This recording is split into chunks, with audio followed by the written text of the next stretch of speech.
What's up, everybody? Welcome to Podcast Now. I'm Alex, and in this video, I want to take a look back at the review scores for the past Harry Potter games. Try to take a look back at what people thought of these, and really, I would say, illustrate the troubled history Harry Potter games have had so far. I'm doing this kind of in celebration, hopefully, right, of this game kind of right behind me, Hogwarts Legacy. Hopefully, this is the game to break the curse, and while I'm not a fan of review scores. I've talked about that before. I'm not into them. I don't give them out myself. And while I actually plead for you guys to not follow what the gaming journalists and even I would say like the Metacritic user reviews are going to give Hogwarts Legacy, I think there's going to be a lot of fakes both ways. Fake 10 out of 10s, fake 0 out of 10s. So I would say all of that. It is, I would say, reasonably well known that these Harry Potter games have never really been all that good. The best ones probably have been the Lego Harry Potter games, as well as maybe Quidditch World Cup. Maybe you look at like Chamber of Secrets. In terms of the 8 games based off the books/movies, that one seems to be the fans', general choice. But I want to go through because there's a lot of Harry Potter games, there's a lot of bad Harry Potter games, and so let's take a trip down memory lane. So first thing to note, I'm only going to go off the games that have an actual Metacritic score. So games like Lego Creator, which was actually the very first Harry Potter game ever released, that doesn't even have review scores. So the first one, Lego Creator Harry Potter, and Lego Creator Harry Potter and the Chamber of Secrets do not count. And we are going to cover mobile games, but again, many of them do not actually have listings, again, including the first one, Harry Potter Finds Scabbers, along with many others. So we're just looking at the ones that actually have scores. So here we go. Starting at number 1, Harry Potter and the Sorcerer's Stone, 56 based off of 14 critic reviews, 6.7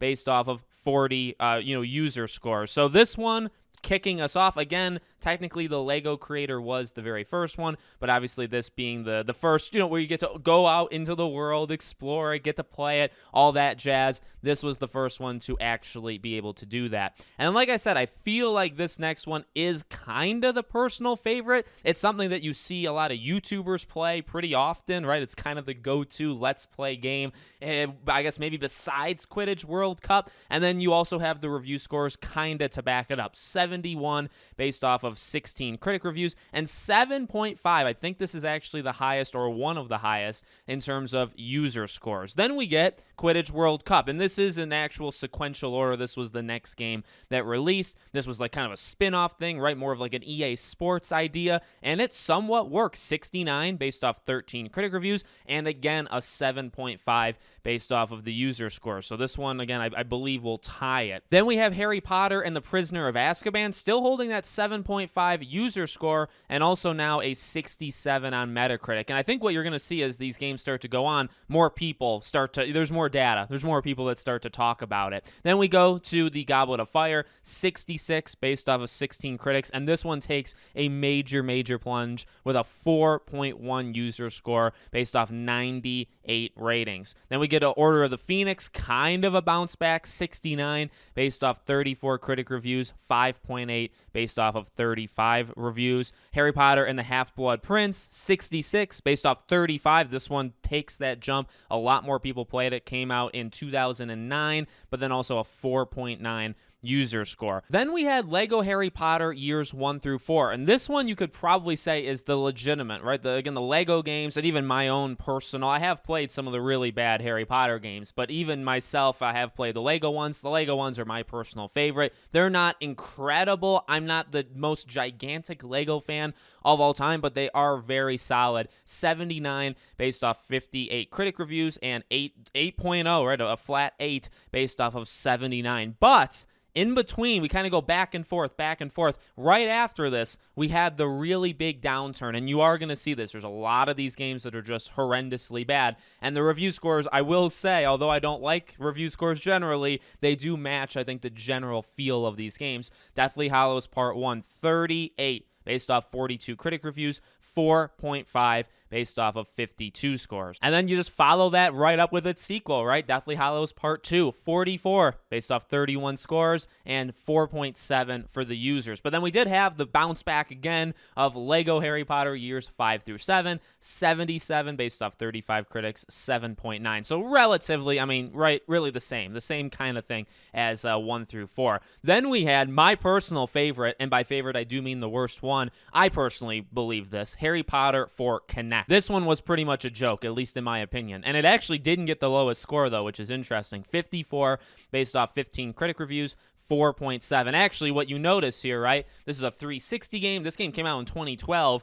This has less reviews across the board from critics and from fans than a lot of the others, even the really bad ones. This has less. So I think that I'm going to kind of like lump together where these aren't the lowest scores. They're pretty close. But also, it feels like people just didn't even care to give it a try, and rightfully so. And then we had kind of a bounce back. So I do remember these. Now, only one of the Wonder Book games. There was the Book of Spells and then the Book of Potions. Book of Potions must not have been played very much. Nobody reviewed it. Book of Spells, that one is reviewed and actually did pretty good. 72 based off 39 scores and 6.7 for the user rating. I remember this. I had the PlayStation Move. I liked the PlayStation Move more than your average individual. I think I remember seeing trailers and all that stuff, but I don't think I ever actually picked this one up. But again, based off these scores, actually not too bad. And then we have the group of mobile games, and Wikipedia actually is the best place to go for this one. So you see all these, NA, none of them have it. It only comes when you look at Harry Potter Spells back in 2009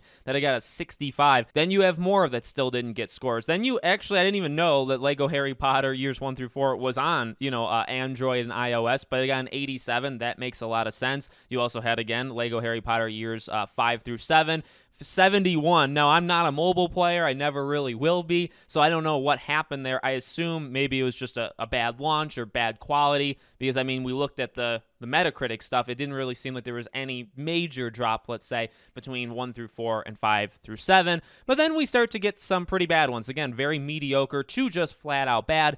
Fantastic Beasts, Cases from the Wizarding World. Didn't even know that game existed. 60. Harry Potter, Hogwarts Mystery. Now, this was the first one important, right? First one from Portkey. This is when Portkey started to inject themselves and really started to make this, whatever you want to call it, gaming division. And this was their first one, and it got a 43. Then you had Wizards Unite, got a 64. Then you had Harry Potter Puzzles and Spells, got a 70. And then you have Magic Awaken that I know other people really keep up with this game. I really don't. I don't believe it's in its full out version, so there would be no, scores yet. So that one still could be potentially a positive. But, again, review scores, make your own decision. I've said that 1,000 times. This is not a video to say, well, look, all these review scores say this, so you must think it. Think whatever you want. I'm sure there's some soft spots people have for some of these games. I'm just trying to, again, the point of this video, it hasn't been a good stretch really from the beginning. You had some peaks. I know I played Chamber of Secrets. I'm pretty sure I played the first game as well, Philosopher's Stone or Sorcerer's Stone. I think I played Order of the Phoenix. That's one that I think really started to take that downturn. I think the first 4 weren't too bad for a lot of people, even if maybe you look at it now, and then it started to go bad, specifically with Deathly Hallows, and then you had the Kinect and all that stuff. It really got bad, towards the ending there, probably just the milking process, right?